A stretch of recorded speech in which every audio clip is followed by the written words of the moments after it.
what's surprising to me is I've had coaches before, like I've worked with other coaches, but I think what I love most about her is she's so real and genuine, and she never made me feel like just another number or just another client. Like she really was very supportive, is very supportive, like truly cares about what happens with me and what happens to me.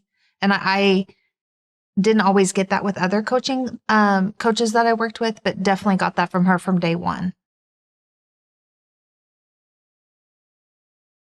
I I knew right then, I didn't have any doubts going into it, but I knew right then, I'm like, okay, I'm so glad I did this. I'm so glad I reached out to her. I'm so glad I contacted her because it just felt real and it felt like I'd found somebody that truly got me and wanted to help me.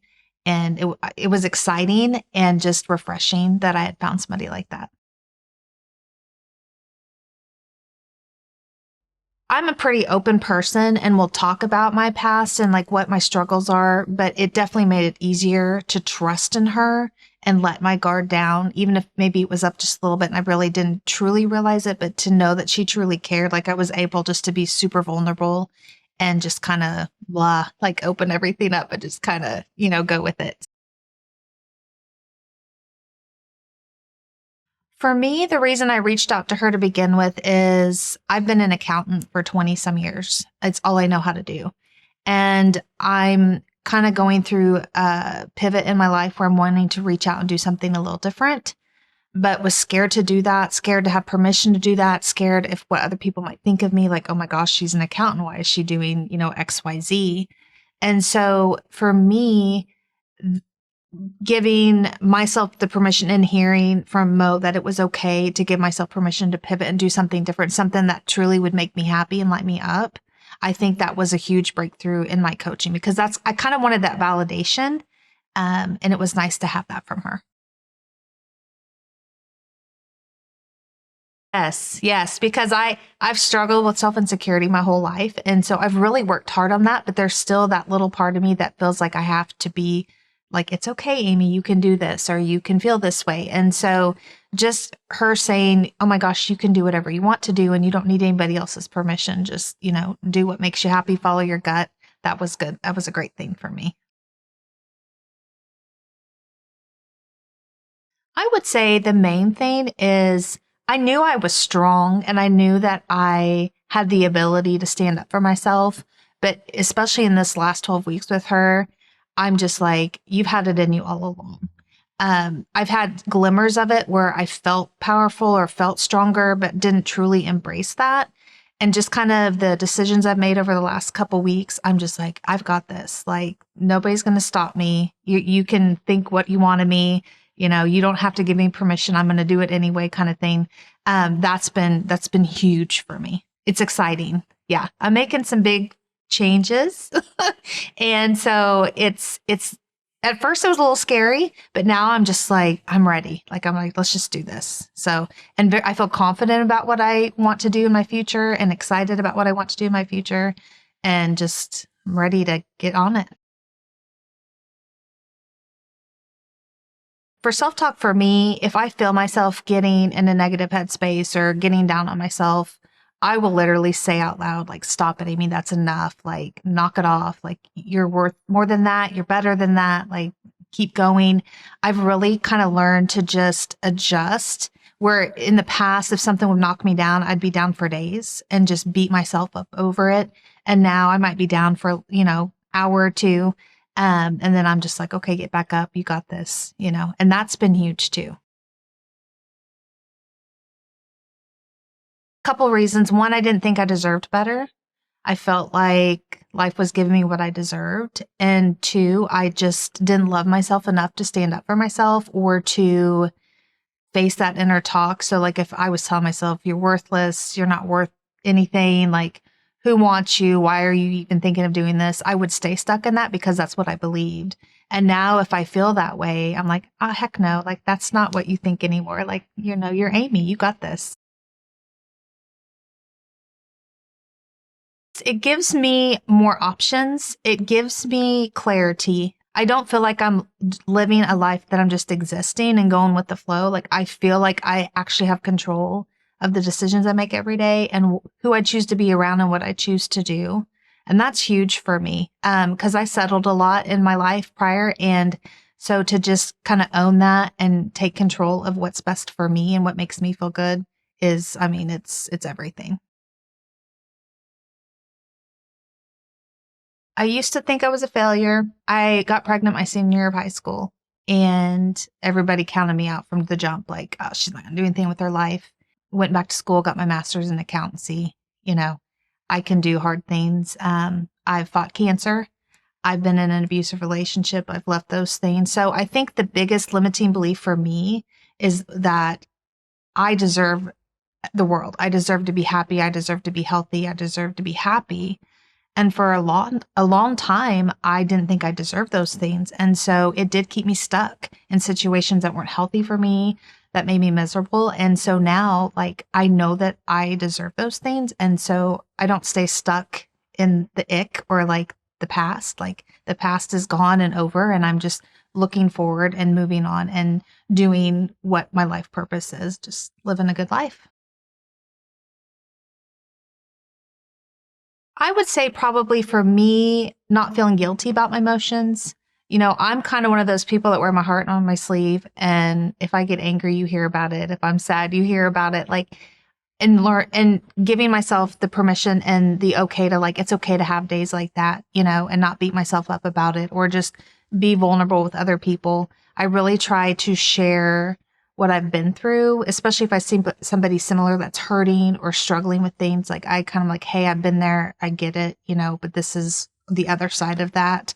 I'm not afraid to like open up and talk about my emotions and or help somebody who might be struggling or be at a point where I used to be. I feel good. We do a lot of breath work, which I had never done that before. And we do that in every session. And actually, it's pretty nice. And I've actually used it in like in real life situations. I'll be like, okay, how did Mo tell you to breathe? And so I'll do it. I'm like, oh, wow, this works. So definitely, breath work and stuff helped. I feel more energetic. I feel more when I do have days where I'm tired or kind of struggling, I feel like I bounce back quicker than I used to. Just overall, I feel good.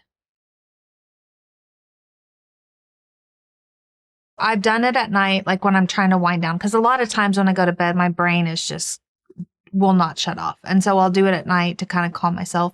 And then also, like, this is tax season for me, so I'm super busy. And so there's some days where I just feel like I cannot get caught up. And so I'll sit there a minute and I'll be like, okay. And I'll kind of breathe and think about the breath work and some of the things we've done and just kind of calm myself. And then I'm like, okay. And then kind of move on. I feel like I'm not wasting time anymore. I feel like I am doing things with a purpose and I'm reaching towards something or going towards something instead of just kind of like waking up, I guess I'm just gonna hang out today or do my job today and same old, same old. Like, I really feel like I'm moving towards something and I try to live every day like that. Now it gets off track sometimes and sometimes it doesn't always work out that way, but I truly every day feel like I'm working towards something. And that's a nice feeling because it feels like I'm not wasting time, like I'm actually doing something with my life.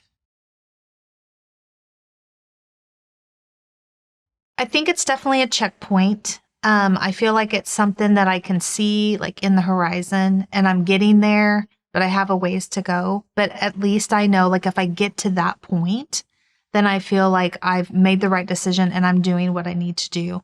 And so I just keep focused on that. Like, okay, you're getting there. It's not going to be overnight. It's going to take you a little bit. There'll be setbacks, but I can see where I'm aiming towards or what I'm aiming towards. And it gives me hope and it gives me clarity about what I'm really wanting to do. I honor myself just by showing up every day for myself. Even on the days that it's hard, even the days I might not want to, I show up every day for Amy. And that's huge for me because for a long time I didn't do that. And I'm the most important person. I mean, I got to live with me, look at me, it's me, and so as long as I honor myself, then I feel like I'm able to honor everybody else in my life. How I didn't feel about myself, how I didn't feel that I was worth, more than what I was putting myself in. I mean, sure, some of the situations I've been in were very unhealthy and toxic. But at the same time, I didn't have the strength enough to get away from those situations or better myself. And so it definitely was an Amy thing. It was an Amy not feeling like, like this is what life gave me and this is what I was stuck with, as opposed to you don't have to live this way. It's very important because, I not only do I have to show up for Mo, but I need to show up for me. So by going to every session and doing the work that we talked about in between sessions, it's making myself a priority. It's making sure that I am working on Amy and taking care of Amy and doing what Amy says, because at the end of the day, I have to be accountable for myself and show up for myself before, if I can't show up for myself, nobody else is going to think I can show up for them. You know what I mean? So it's definitely holding myself accountable and making myself a priority, because at the end of the day, how I live and how I act affects other people as well. I see Amy 1.0. I see the old Amy, and then I look, even like looking in pictures 4 or 5 years ago or reading through things I had written. I'm like, who is that person? Like, it makes me sad, but it also makes me excited and proud of myself because, I was in dark places and I've pulled myself out of that and worked on myself. And it's like it's another life. It's another person. And so in a way, I guess I'm living a life to honor the old Amy, the one that just settled and just kind of put up, with whatever, and kind of living a life for both of us. Yeah.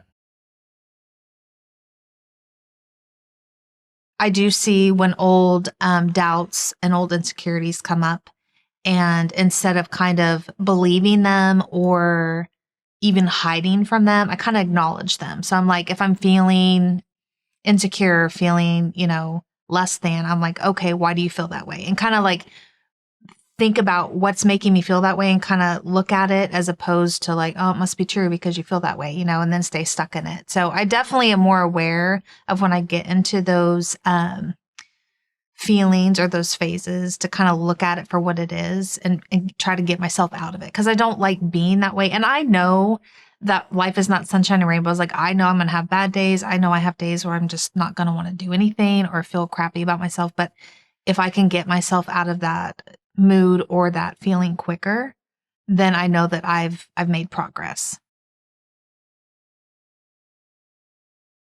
I'm an introvert. I really tend to be more introverted and kind of keep to myself. And anytime that there's something new, it's kind of scary for me to kind of step out of my comfort zone. I'm getting better with that.